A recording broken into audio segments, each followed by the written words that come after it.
캘리포니아가 100년 만에 가뭄이 들었습니다. 그래서 워럭캅이 길거리를 다닐 정도로 물의 낭비에 대해서 단속을 하고 있습니다. 이런 캘리포니아의 가뭄 때문에 알몬드 가격이 폭등을 하고 있습니다. 최근에 알몬드 가격이 국제시장에서 50% 이상 가격이 상승이 됐습니다. 파운드당 350달러에 거래되고 있습니다. 2005년 이래 최고의 가격인 것입니다. 더욱이 이 알몬드가 잭과 제빵과 시리얼 등 다양한 음식에 응용되면서 그 수요가 급격히 증가하는 시절입니다. 영양학적으로도 새로운 발견이 이루어지면서 미국뿐만 아니라 인도나 중동 등에서도 인기를 끄는 열매가 되었습니다. 농산물 전문가들은 캘리포니아의 가뭄이 올 하반기에 끝나지 않는다면 알몬드의 가격은 엄청나게 폭등하게 되고 생산량에 차질이 있을 것이다. 그렇게 예측하고 있습니다. 알몬드뿐이겠습니까? 캘리포니아의 비 때문에, 가뭄 때문에 엄청난 음식 재료품들이 가격이 급등하고 있습니다. 여러분과 제가 비가 올 때 그 비가 얼마나 일상적인 것입니까? 비에 대한 고마움을 몰랐잖아요. 비에 대한 감사를 몰랐지 않습니까? 지금 캘리포니아의 모든 호수들은 바닥을 드러내고 있습니다. 우리가 흔하게 일상생활로 여겼던 비 오는 현상, 비 오는 기후, 이것이야말로 표적에 해당하는 겁니다, 여러분. 표적이에요. 우리 주변에는 하나님이 만들어 놓으신 수없는 기적과 표적들이 있는데도 불구하고 우리는 그냥 일상생활로, 평범한 생활로 오늘 비가 오네, 우산이 필요하구나, 이렇게 단순하게 생각해 온 것입니다. 특별히 구약시대를 거쳐 신약시대에 이르는 팔레스타인의 이스라엘 백성들은 더군다나 예수님 당시에 얼마나 많은 표적을 본지 모릅니다. 불치의 병인 나환자, 한센시병, 문둥이가 치료함을 받으며 손 마른 자, 혈류병 환자, 죽을 불치의 병자들이 벌떡벌떡 일어나는 기적들을 보아왔습니다. 정말 이 지구상의 어떤 나라가 하나님의 놀라운 기사와 이적들을 그렇게 흔하게 볼 수가 있었겠어요? 구약시대부터 하나님께서 보여주시는 이적과 표적에 익숙한 유대인들이 메사의 표적을 원합니다. 메사의 하나님의 기적을 원하는 거예요. 오늘 본문에 예수님께 표적을 보여주세요, 이렇게 얘기하는 유대인들은 그들의 의도가 예수님을 책잡기 위해서, 흠을 드러내기 위해서 비난의 근거를 얻기 위해 표적을 요구합니다. 바로 그들이 표적의 요구의 중심을 아는 주님께서는 그들에게 색다른 말을 하게 됩니다. 내가 너희에게 보일 것은 요나의 표적밖에 없다, 그렇게 얘기합니다. 이 예수님의 말씀은 오늘 우리에게 정말로 필요한 표적이 무엇인가, 그것을 나타내는 말씀인 것입니다. 오늘 여러분과 저에게 정말로 필요한 중요한 표적이 무엇일까? 오늘 우리는 그 말씀을 본문에서 살펴보고자 하는 것입니다. 오늘 41절을 한번 보겠습니다. 41절. 심판 때에 니느웨 사람들이 일어나 이 세대의 사람을 정죄하리니 이는 그들이 요나의 전도를 듣고 회개하였음이니와 요나보다 더 큰 이가 여기 있느니라. 요나의 전도를 받아 니느웨 사람들이 회개하고 심판을 모면했는데, 그들이 이 시대의 사람, 예수님께 표적을 구하고 있는 유대인들을 비롯한 이 시대의 사람들을 정죄하게 될 것이다, 그렇게 얘기하는 것입니다. 왜 예수님께서는 자신에게 표적을 보여달라고 하는 자들에게 요나의 표적을 얘기했을까요? 여러분, 요나의 표적은 큰 물고기 속에 들어갔다가 자기의 사명지 니느웨로 토함을 받는 사건을 중심하고 있습니다. 그는 하나님의 선지자였어요. 요나는 비둘기란 이름의 뜻입니다. 순전하고 순정을 잘하고 평화로운 이름을 가지고 있는 선지자예요. 그런데 하나님이 이방 땅 아수르 지역에 전도의 사명을 띠고 보냅니다. 그러나 요나가 생각할 때 아수르는 어떤 나라입니까? 끊임없이 이스라엘을 괴롭히는 침략 국가가 아닙니까? 더군다나 아시리아는 고대 전쟁 중에 가장 잔인하고 참혹한 전쟁을 일으켰던 그런 사람들이에요. 그 사람들이 수도를 정해놓고 사는 니느웨라는 대도시, 그 도시를 심판하려고 하는데 회개시키라는 겁니다. 그러니 기가 차죠. 회개는 그냥 심판을 당했으면 좋겠는 그런 입장입니다. 그가 결국은 불순종하여 니느웨와는 전혀 다른 타시스라는 동네로 도망을 가지 않습니까? 지금의 지브랄터, 플레젠턴 지역에 지브랄타르라는 길거리 이름이 있습니다. 지브랄타르 거리로 가면 24hour 피트니스가 있어요. 엉뚱한 데로 도망간 거예요. 그러자 그가 탄 배에 풍랑을 일으키잖아요. 그가 배 밑판에 가장 깊은 곳에 잠을 자고 있어도 결국은 하나님을 그를 끌어내어 제부복귀에서 뽑혀서 바다에 던지우게 됩니다. 큰 물고기가 기다리고 있었다. 성경에 고래라고 얘기하지 않은 것은 정말 정확한 표현인 거예요. 고래는 이 목구멍이 좁아요. 새우 같은 프랑크톤 같은 미세한 고기를 먹는 고래는 목구멍이 좁습니다. 그러니까 고래가 아닌 큰 물고기, 사람이 통과할 수 있는 식도를 가지고 있는 고기가 대기하고 있다가 거기에 사흘 낮밤을 큰 물고기의 창자 속에서 소화가 되고 소화액이 나오고 수초와 해초들이 막 온몸을 덮어서는 수모와 고통을 당하는 호흡할 수 없는 지옥 같은 물고기의 뱃속에서 그는 3일 밤낮을 회개하고 회개를 받아들인 하나님은 그를 토해내게 해서 자기의 사명지 니느웨 해변에 도달하잖아요. 그래서 그 니느웨 회개 복음을 증거하게 되겠죠. 왕으로부터 시작해서 어린아이 이르기까지 모두 베옷을 입고 선지자의 말을 듣고 회개함으로 그들은 150년 동안이나 하나님의 심판이 연기됩니다. 바로 이 사건을 주님이 집어서 너희들에게 필요한 것이 이 요나의 표적이다. 오늘 우리에게 필요한 표적이라는 거예요.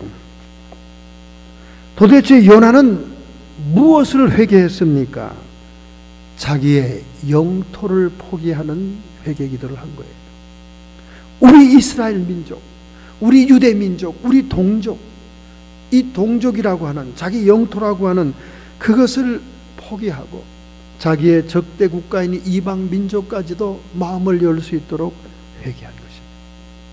오늘 여러분과 제가 너무나 이기적이고 나밖에 모르고 내 식구, 내 가족밖에 모르고 내 고향 동네 사람밖에 모르고 이런 이기적인 것을 포기해야 된다는 거예요. 진정코 회개를 해야 된다는 것입니다. 두 번째는 방향을 바꿨죠. 방향을 포기했습니다. 타시스로 하나님의 뜻을 거스리고 하나님의 명령과 사명의 반대쪽으로 가던 그 방향을 하나님의 뜻과 하나님이 원하는 방향으로 갔다는 것입니다. 되돌렸다는 것. 그것이 그의 회개의 의미입니다. 세 번째는 시위를 포기했다. 하나님의 뜻을 대적하고 하나님의 진리에 맞서서 갈등하며 항거하던 데모, 시위를 포기했다는 거예요. 오늘 여러분과 저는 얼마나 많은 시위를 하고 데모를 하는지 몰라요. 우리의 자아가 크기 때문에, 우리의 자의식이 너무나 크기 때문에 하나님의 뜻마저도, 진리마저도 우리가 대적합니다. 수없이 대적해요. 요나가 이것을 항복했다는 겁니다. 얼마나 시위하는 것이 끈질긴지요. 마지막 순간까지 시위하잖아요. 그가 사명을 감당하고 전도를 하고 난 다음에 그들이 회개를 하고 회개하고 하나님의 심판이 사라지나 하고 산에서 이렇게 내다보잖아요. 그러다가 박농구리 그늘을 만들어주니까 너무 좋아하다가 한낮 때약빛에 박농구리 시들어 버리니까 막 하나님한테 항의하잖아요. 아니 언제는 그늘을 줬다가 언제는 뺏어갑니까? 막 항의하잖아요. 그때 생명의 소중함에 대해서 얘기합니다. 내가 내게 그늘을 제공하는 박농굴 하나도 죽는 거에 대해서 탄식을 하고 나에게 항의를 하는데, 하나님의 형상대로 지음받은 인간의 생명, 좌우를 분별하지 못하는 어린아이들의 생명이 얼마나 소중한 것이냐. 이런 하나님의 사랑을 깨닫지 못하는, 그것을 깨우치는 하나님의 모습이 나옵니다. 그러나 인간은 자아가 크고 자의식이 크니까 하나님의 뜻에 데모하고 시위하고 끝까지 갈등을 합니다. 끝까지 항거를 해요. 그러다 마지막 그 박농굴의 예화에서 그는 자기의 뜻을 비로소, 자기의 데모, 시위하는 것을 포기한다 그 말이죠. 얼마나 여러분과 저의 고집과 자아가 끈질긴지 몰라요. 오늘 주님은 회개하기를 원하시는 겁니다.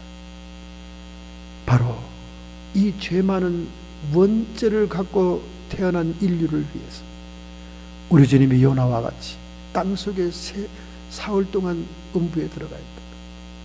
십자가의 죽음과 부활을 통해 인류의 죄를 대속하는 그 사명을 감당하는 그 모습을 예표하는 이 요나의 표적이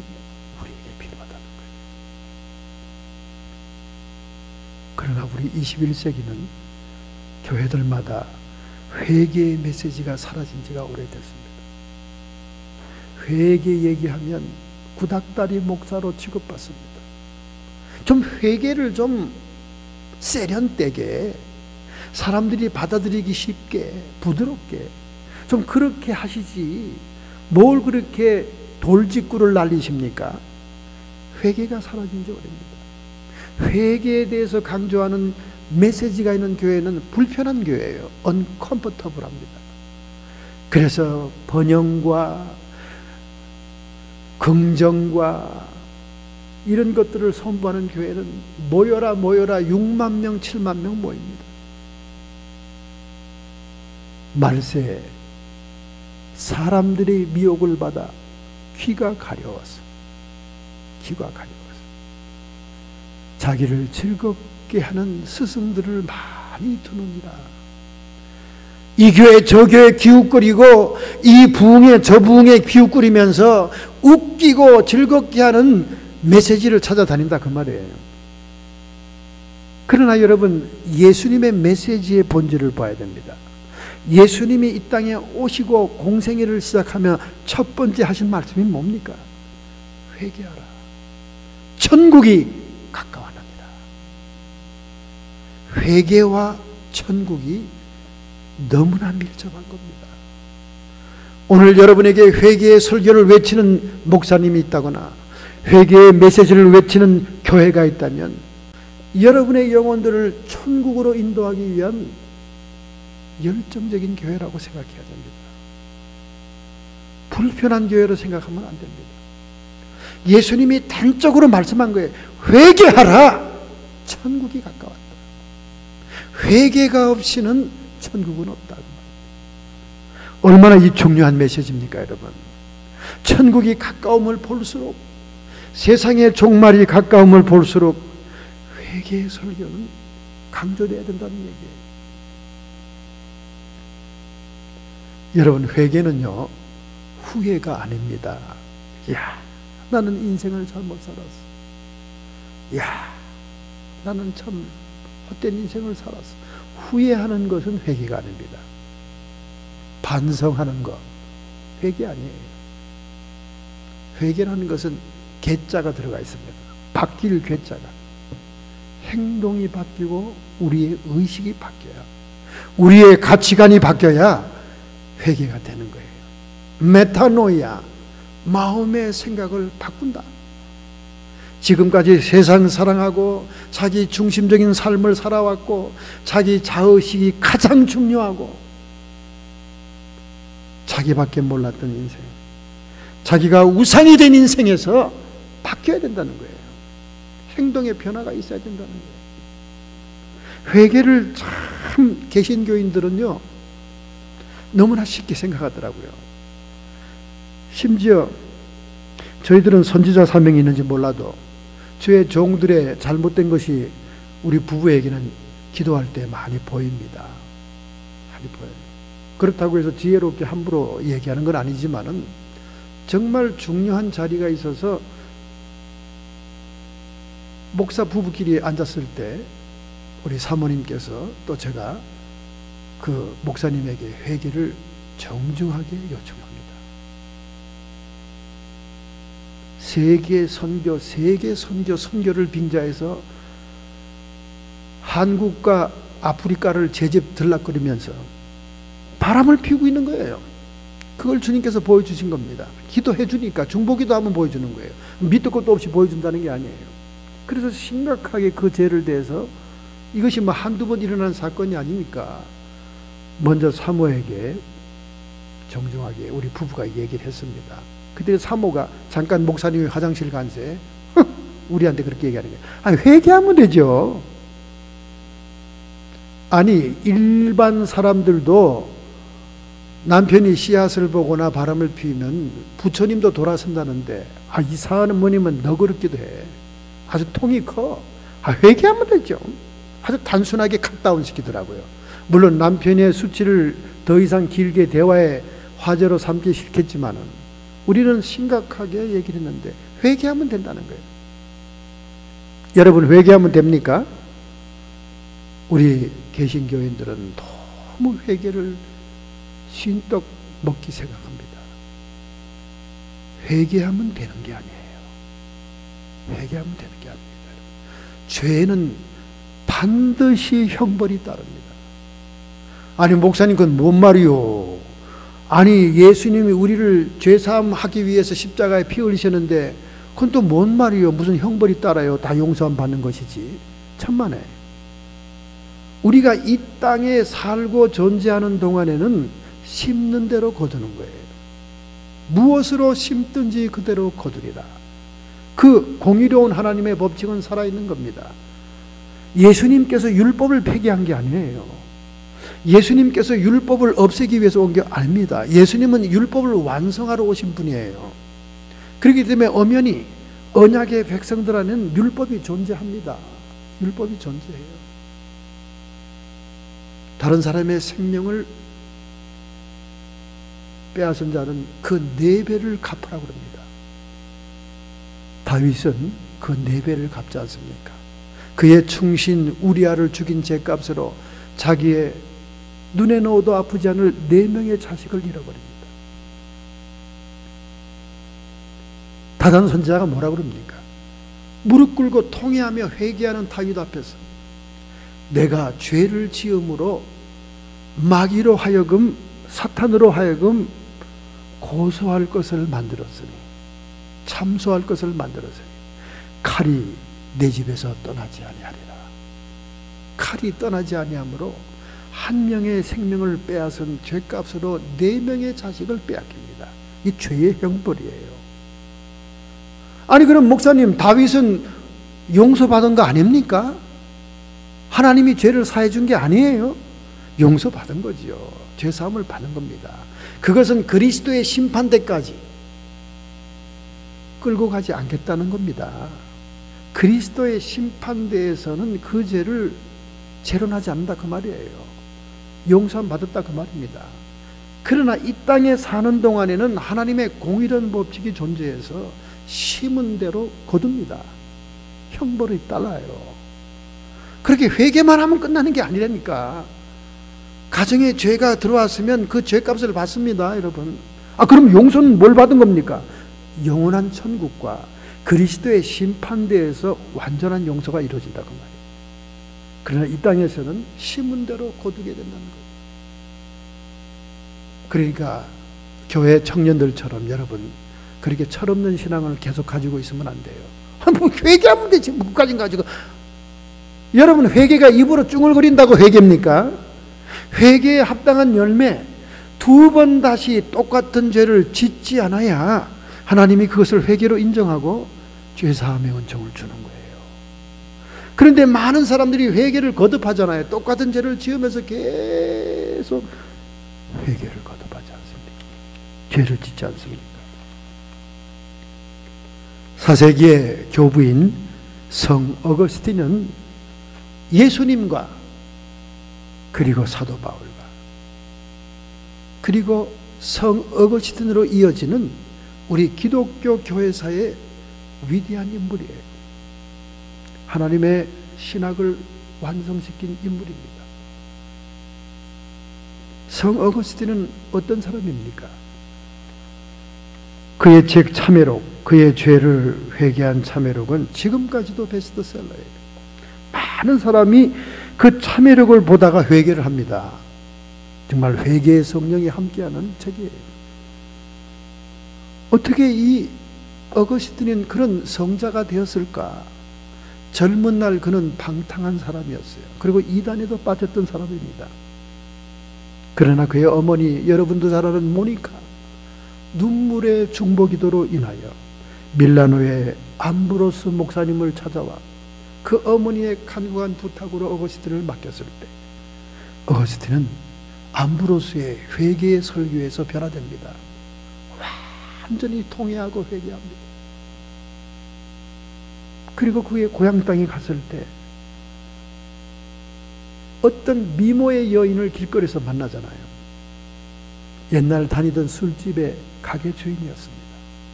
어거스틴, 오 반가워요. 아니 요즘은 왜 우리 가게 안 오시는 거죠? 그렇게 막 반가워서 호들갑을 떠니까 이미 회개를 다 하고 주님 앞에 돌아온 어거스틴은 심각한 얼굴로 그를 쳐다봅니다. 나는 옛날의 어거스틴이 아니요. 당신이 알고 있는 어거스틴은 벌써 죽었고 나는 다른 사람이요. 그리고 냉정한 말을 하고는 총총히 길을 갔다는 것입니다. 여러분 회개라는 것은 분명히 변화된 의식과 변화된 행동이 있어야 되는 거예요. 똑같은 죄를 거듭하고 있으면서 회개했다, 습관적으로 회개했다, 전혀 하나님의 사죄가 임하지 않은 거예요. 죄값을 치릅니다. 죄의 형벌이 따르는 거예요. 그래서 주님께서 말씀하시는 것입니다. 오늘 내가 너희들에게 보일 가장 중요한 표적은 연하의 표적밖에 없다. 주님이 사흘 동안 음부의 땅속에 장사된 바 되었다가 십자가의 죽음과 부활을 통해 우리의 죄를 대속하신 그 놀라운 표적, 가장 중요한 표적, 그거밖에 없다는 거예요. 할렐루야.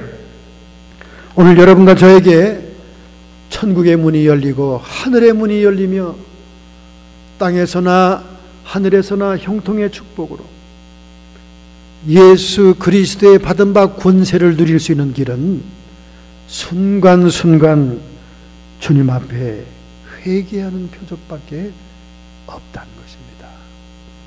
할렐루야. 여러분 지금 여러분의 신앙생활에 회개의 흔적이 있습니까? 그 회개라는 것은 중생할 때 한번 먼 옛날에 한번 크게 하고 그걸로 끝이고 졸업장 받았지, 그렇게 생각하면 안 됩니다. 연약한 우리 육신을 가지고 사는 동안 넘어지고 실수하고 흐트러질 때마다 우리 주님 앞에 신중하게 회개해야 됩니다. 제가 웃기는 설교를 얼마나 잘했기에 부흥회 가면 사람들이 배꼽 잡고 우느라고 정신이 없었어요. 근데 본교에서 한번 웃겨보려고 시도했다가 웃긴 말 가지고 수당할 뻔했지 않습니까? 최근에. 우리 주님도 웃기는 말 하지 말라는 뜻인 것 같아요. 말도 안 되는 것으로 시비를 걸지 않았습니까? 녹음에 있다고 그렇게 얘기해도 그것도 안 믿겠다는 거예요. 그런 프루프도 소용이 없다는 겁니다. 그리고 자기 말만 고집을 피우는데, 저는 속으로 생각했습니다. 아, 주님, 본교에서는 우스갯소리 안 해도 된다는 뜻인 줄로 내가 알겠습니다. 너무 설교가 심각하니까 여러분한테도 미안한 거야. 그런데 중보기도 해보세요. 심각하기 짝이 없습니다.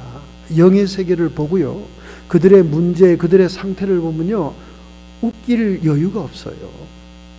여러분, 데이빗을 생각해 보세요. 길거리 밤중에 헤매고 다니는 데이빗을 놓고 기도하는데 제가 웃음이 나옵니까?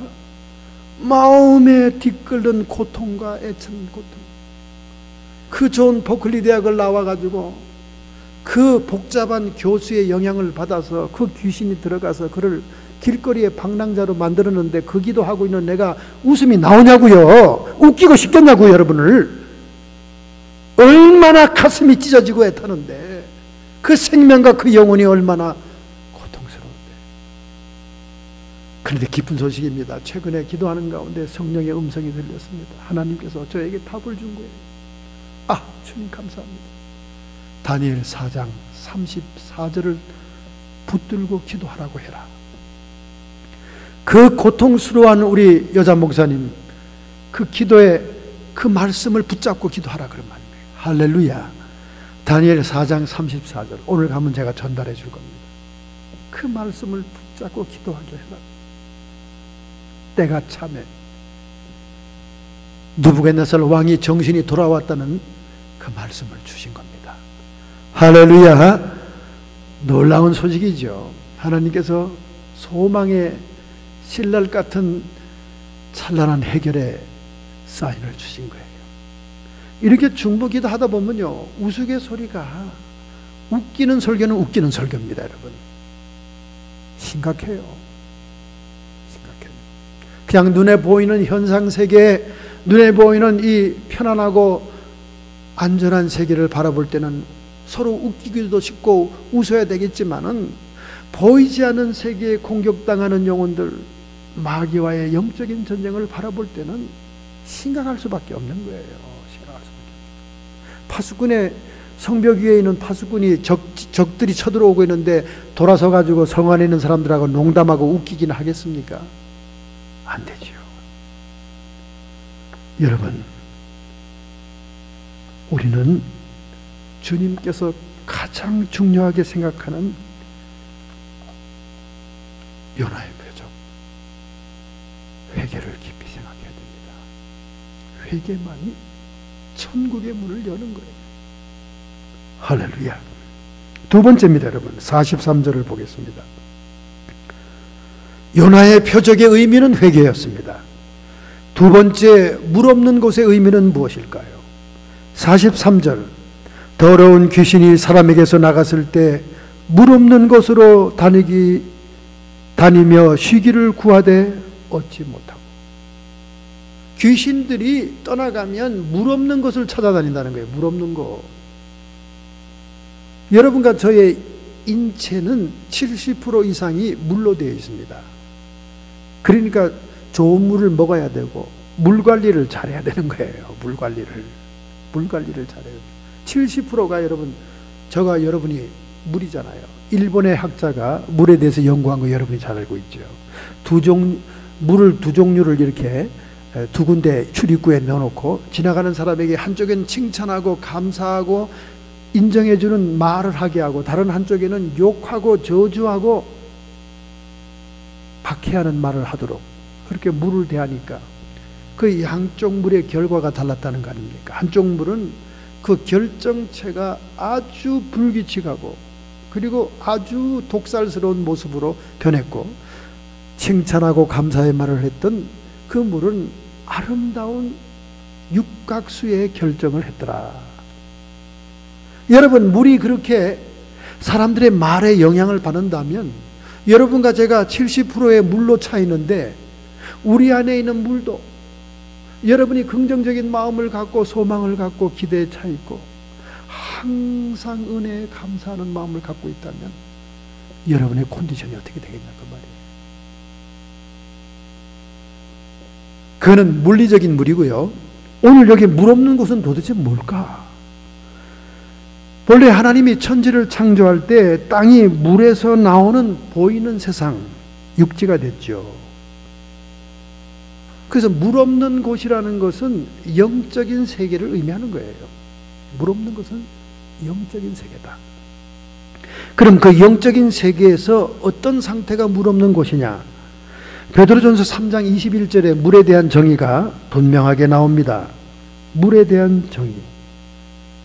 베드로전서 3장 21절, 물은 예수 그리스도의 부활하심으로 말미암아 이제 너희를 구원하는 편이 곧 세례라. 육체의 더러운 것만 제하여 버리는 것이 아니라 오직 선한 양심이 하나님을 향하여 나가는 것입니다. 할렐루야. 물을 정확하게 정의한 성경이 있는 겁니다. 성경은 성경으로 찾아 해석을 해야 되거든요. 베드로전서 3장 21절에 물은 우리를 구원하는 표, 세례다. 세례를 의미하는 것이다. 그리고 단순히 물로 더러운 것만 씻어내는 것이 아니라 우리의 선한 양심이 하늘을 향하여 하나님의 뜻을 향하여 가는 것을 의미하는 것이다. 할렐루야. 바로 이것이 물 있는 곳입니다.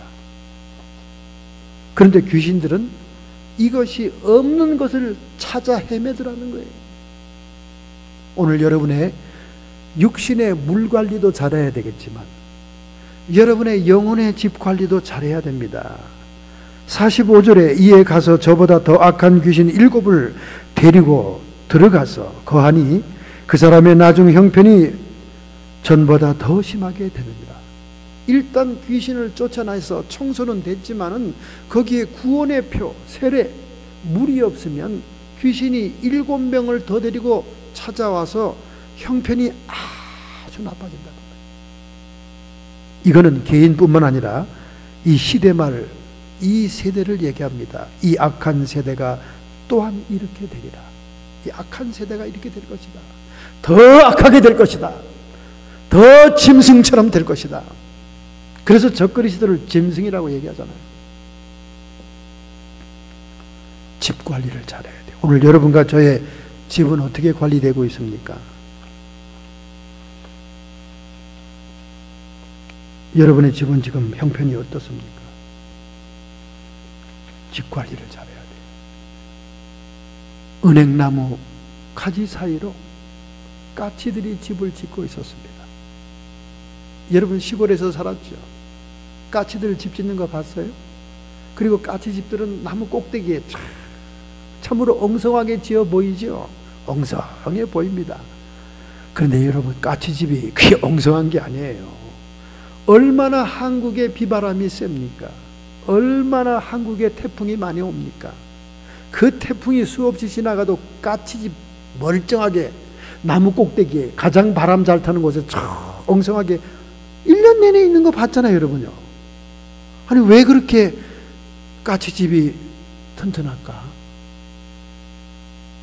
까치들이 집을 짓는데요, 꼭 비바람이 부는 날 집을 짓습니다. 까치들이. 아니 저것들은 비를 맞아가면서 무슨 청성이래? 아 왜 저렇게 방정맞게 저렇게 바람 부는 날 집을 짓는데? 참 신기하죠. 그 다음날 해가 쨍 났어요. 해가 쨍 난 날은 집을 안 줘.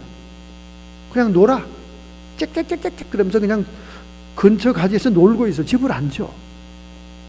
그 다음날 또 바람이 불기 시작하니까 또 나무가지들을 가져와서 또 집을 짓기 시작합니다. 왜 까치가 비바람이 부는 날 집을 지을까요? 그럴 때 지은 집이어야지 태풍을 이기는 겁니다.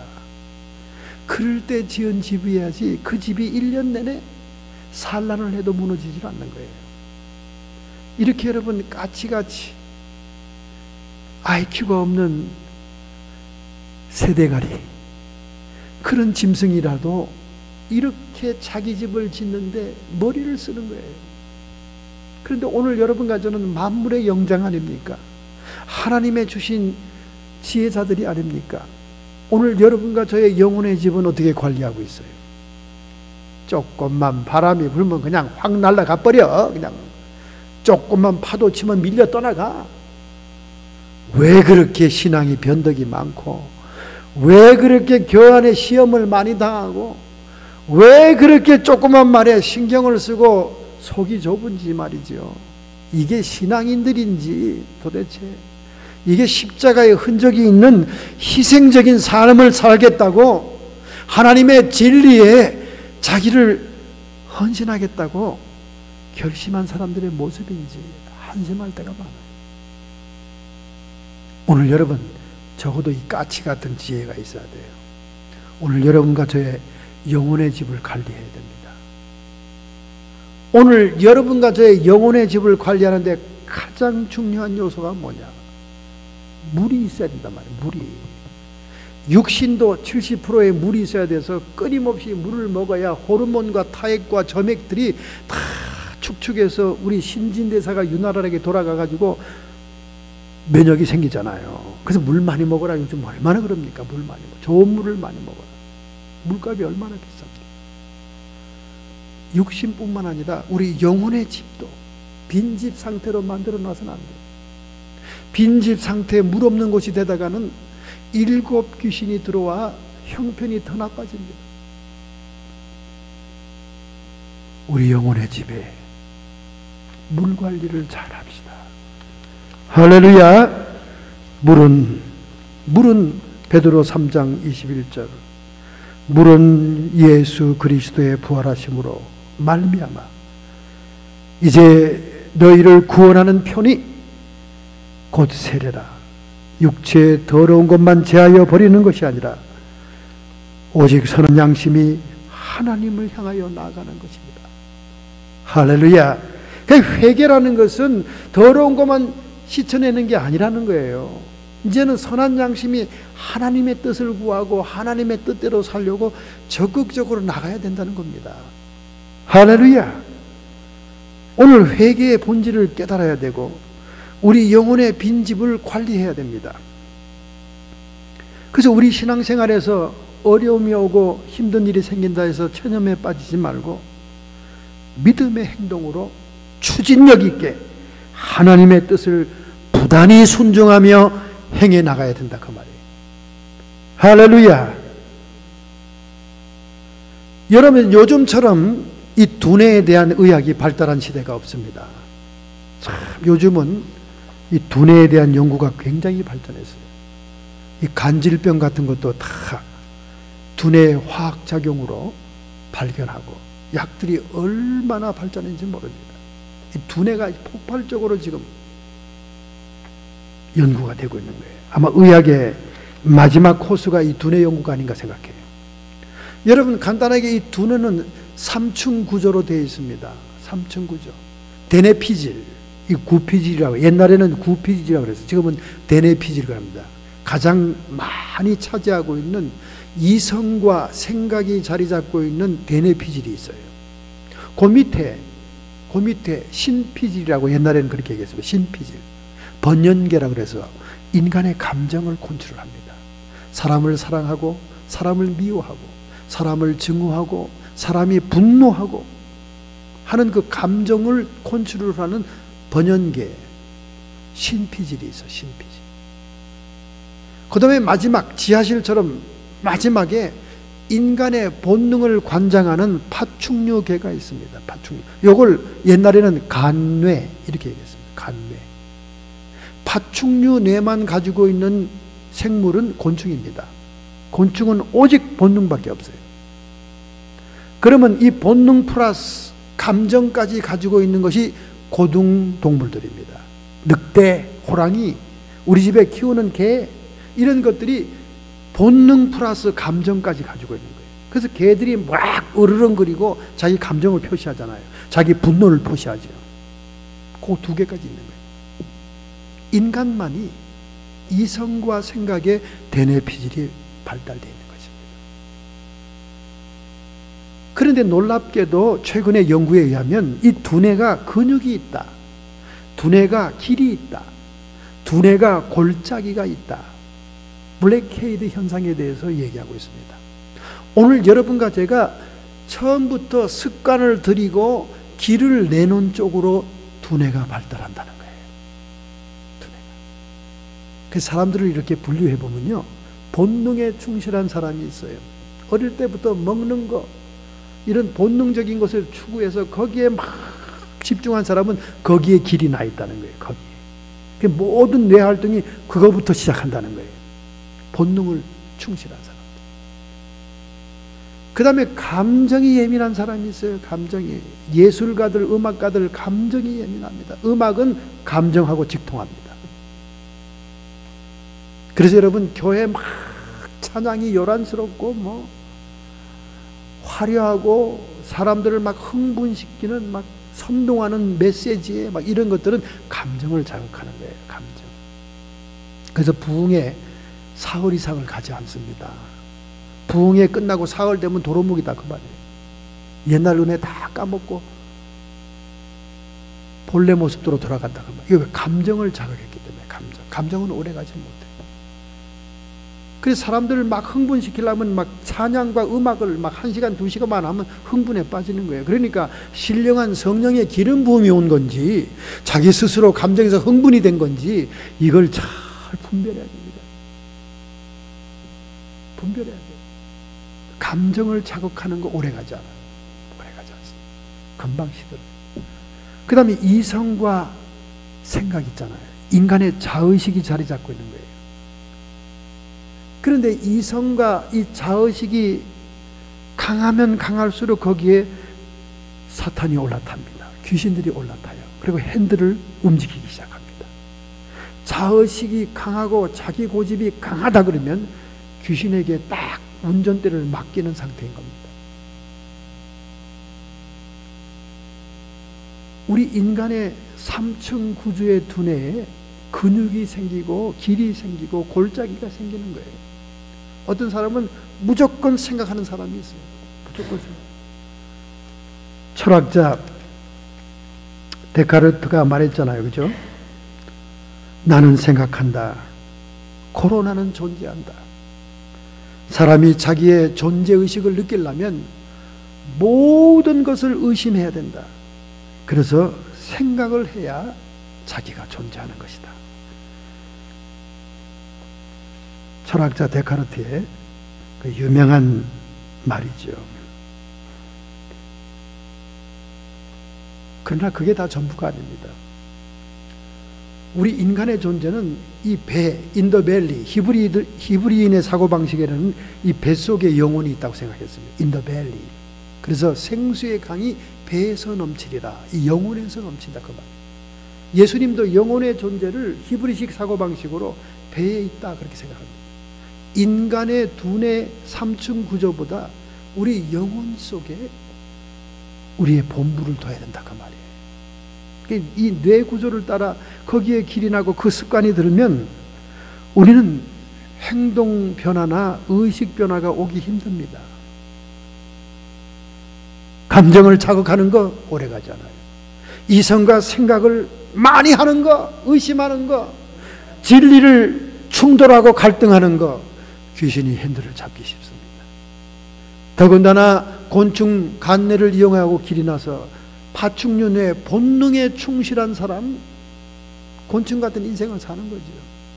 그래서 성경 요한계시록 마지막 부분에 가면 갈수록 이 세계의 권력을 가진 자 적그리스도를 짐승이라 얘기하고, 짐승의 경배한 자, 예배한 자, 짐승의 절한 자라 그러면서 세계 사람들을 얘기합니다.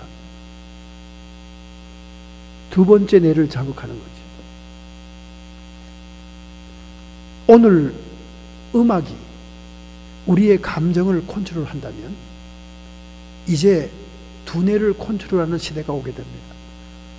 음악이 손쉽게 인간의 감정을 불타오르게 하기 때문에 루시퍼도 음악을 통해 많이 역사하고 있지 않습니까?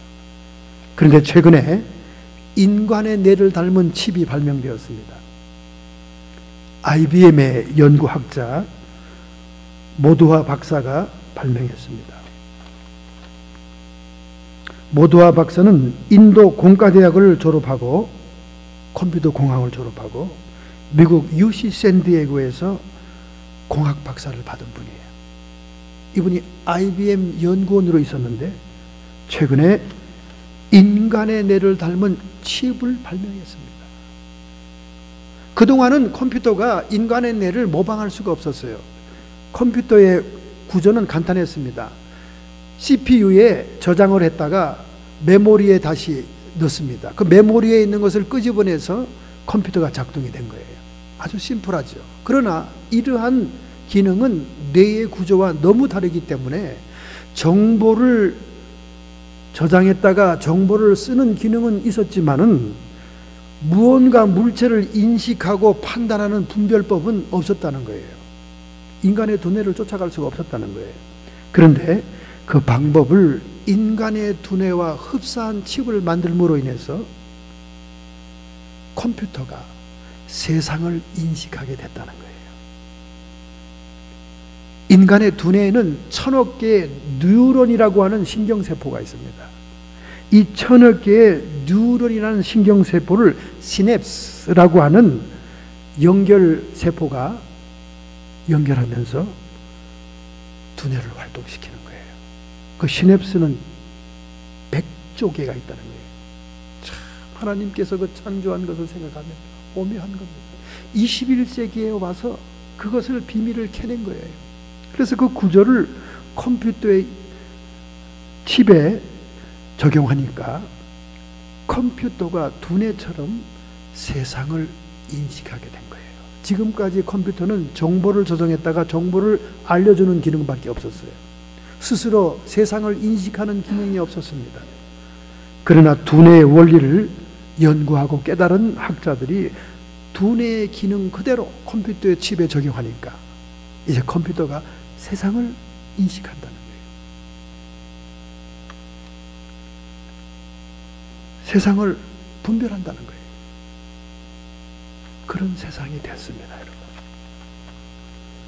그렇기 때문에 우리가 물 있는 영혼의 집을 만들기 위해서는 우리의 두뇌가 본능으로 길이 나도 안 되고, 우리의 두뇌가 감정으로만 길이 나도 안 되고, 우리의 두뇌가 이성과 생각으로만 길이 나도 안 되고,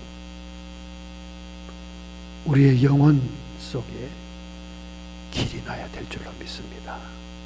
할렐루야! 오직 선한 양심이 하나님을 향해 가는 것입니다. 콘시언스. 양심이라는 것은 콘시언스예요. 이 콘이란 말은 함께 한다 그 말이에요. 누구랑 함께 합니까? 성령과 하나님과 함께 할 때 양심이 제대로 바짝거리는 거예요.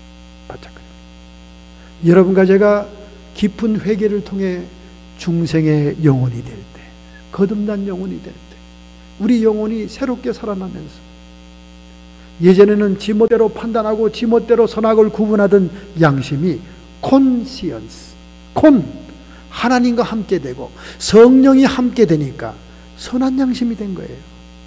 예전에는 화인 맞은 양심, 악한 양심이었어요. 양심도 막 변합니다. 줏대가 없었어요. 그러나 여러분과 제가 회개를 통해 거룩한 영이 우리의 빈집에 저정하게 되니까 콘시언스, 함께한 양심이 됐다 그 말이에요. 그 선한 양심이 하나님을 향해 가는 거예요. 하나님의 뜻을 추구하는 겁니다. 적극적으로 하나님의 뜻을 순종하고 행한다 그 말이에요. 이것이 영혼의 집에 물 있는 성도입니다. 오늘 여러분의 영혼 속에 이 물이 형성되기를 바랍니다. 어저께 뉴스인가요? 에미상을 받은 사크라멘토 폭스 40 TV 방송의 기자 로드리게즈, 사브리나 로드리게즈가 체포됐습니다. 절도죄로 체포됐어요. 얼마나 모범적이고 자기 업무에 탁월했으면 에미상을 받았을까요? 그런데 에미상을 받은 두뇌는 따로 있고, 그는 그의 남자친구 니콜라스 그레이와 함께 계속 명품 가게를 다니면서 물건을 훔쳤습니다. 특별히 코치 가게에 들어가서 2,500달러어치 물건을 훔쳤어요. 끝까지 그가 부정하자 감시 카메라를 돌려서 그 훔치는 광경을 다 보여주는데도 부정하는 거예요. 그래서 그의 핸드폰에 문자 메시지, 남자친구 니콜라스와 훔친 물건에 대해서 나누는 문자 메시지로 증거를 삼아서 체포를 했습니다. 여러분, 이 로드리게즈만 봐도 우리 두뇌가 길이 난 곳이 있는 거예요. 우리 두뇌가 골이 파인 곳이 있는 겁니다. 그가 에미상을 받을 만큼 기자로서 탁월한 능력이 있는 재능이 있었지만은 물건을 훔치고 도둑질하는 또 다른 두뇌가 작동하고 있었다는 거예요. 오늘 여러분과 제가 온전한 회개를 이루기 위해서는 이 뇌 구조를 바꾸는 우리 행동의 습관이 바뀌어야 됩니다. 할렐루야! 근본적인 변화가 일어나야 되는 거예요. 가치관의 변화가 일어나야 되는 겁니다. 실존주의 철학자 키에로 케구르는 그런 말을 했습니다. 그의 작품 The Last Year라고 하는 노년이라는 작품에서 진리를 아는 것은 진리에게 자신이 알려지는 것이다. 진리는 내가 붙잡아서 열어지는 것이 아니라 진리가 나를 붙잡아서 열리는 것입니다. 할렐루야. 여러분과 제가 중생함으로 거룩한 영이 우리에게 들어왔기 때문에 그 영과 더불어 콘시언스, 함께 역사함으로 우리의 양심이 선한 양심이 되어서 하나님을 향해 나가는, 부단한 하나님의 뜻을 행하고자 하는 그 놀라운 추구와 노력, 그것이 있는 자가 빈집에 물이 있는 자다, 그 말입니다. 할렐루야. 오늘 여러분, 이러한 물이 여러분의 영혼 속에 차고 넘치길 바랍니다. 이런 깊은 회개를 통과한 다윗의 고백이 시편 23편에 나오잖아요. 이 지구상의 성경 가운데 가장 많이 사람들이 애독하는 성경이 구약의 시편 23편 아닙니까? 시편 23편의 마지막 절, 얼마나 중요한 절인데 우리는 그걸 간과합니까? 23절 편 6절입니다.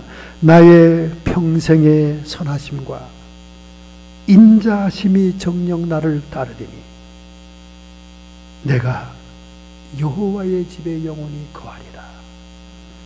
오늘 여러분과 제가 진정한 회개가 이루어졌고 우리가 중생한 영혼이 되어 선한 양심이 하나님을 향하여 쫓아나가고 있다면 오늘 시편 23편 6절의 말씀이 내 말씀인 겁니다. 나의 평생의 하나님의 선하심. 여러분, 선하다는 말은 우리를 위해 은혜로 베푼 모든 환경을 얘기하는 거예요. 모든 주어진 은혜를 얘기하는 거예요. Goodness. Surely goodness and mercy shall follow me. Goodness.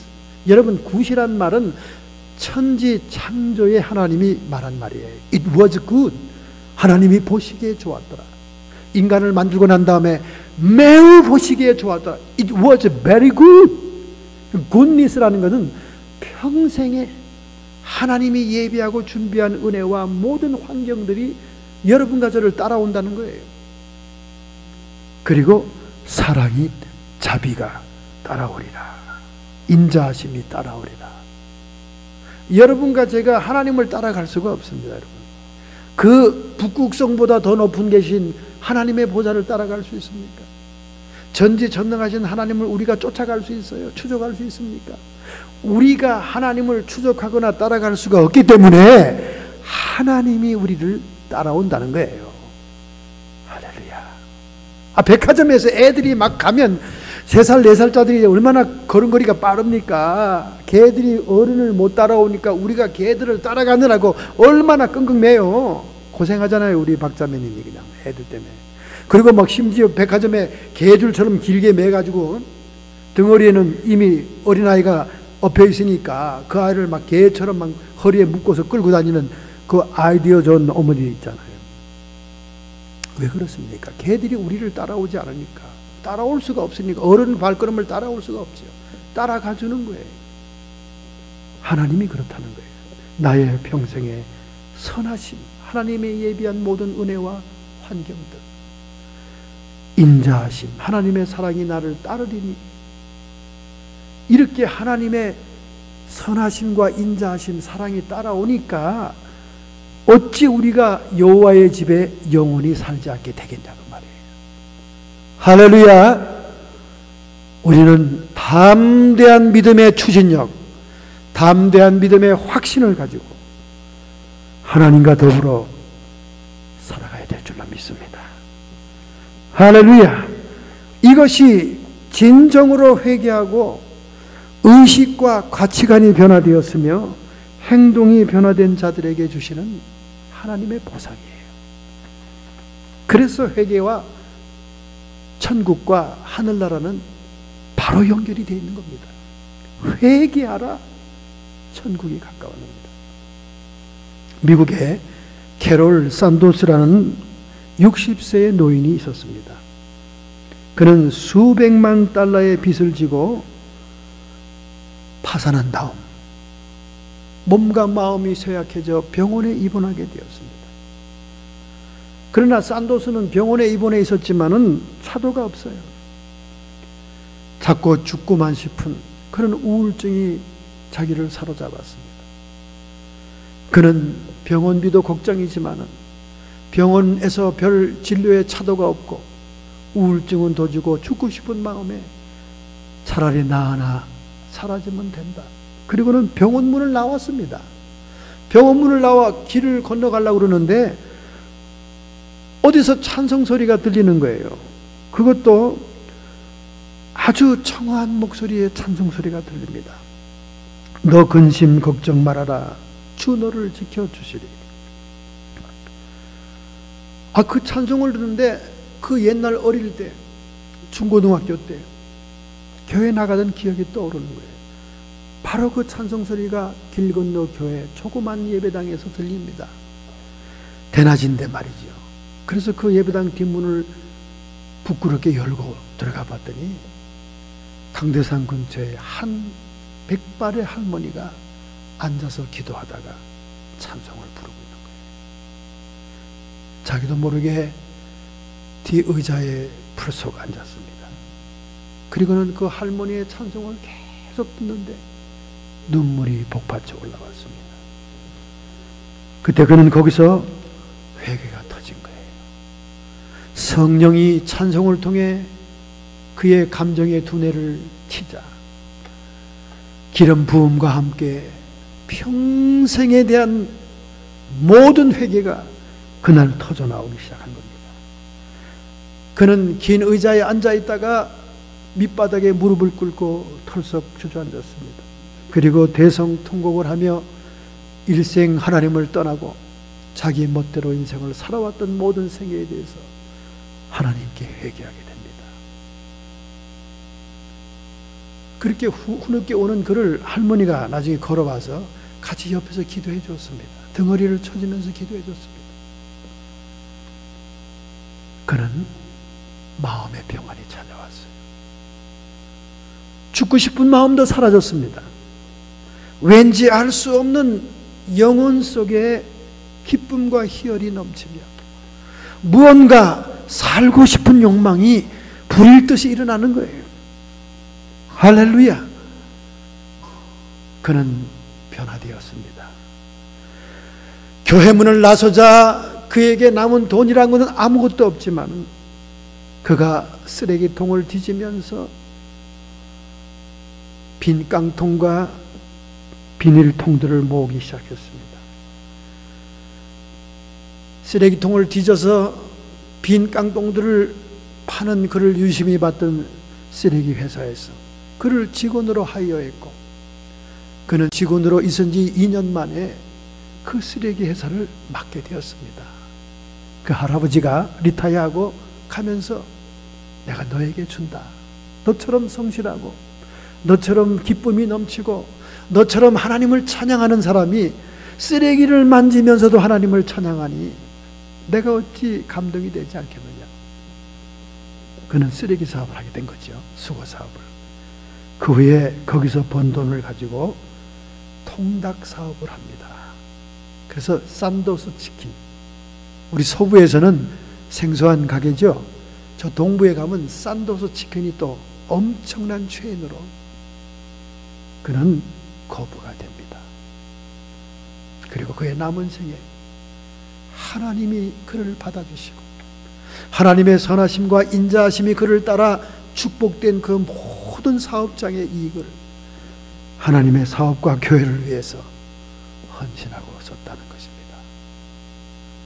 할렐루야. 오늘 여러분과 저의 빈집을 선한 양심이 하나님을 향해 가는, 진리를 향하고 하나님의 뜻을 추구하는 이 결단을 해야 될 줄로 믿습니다.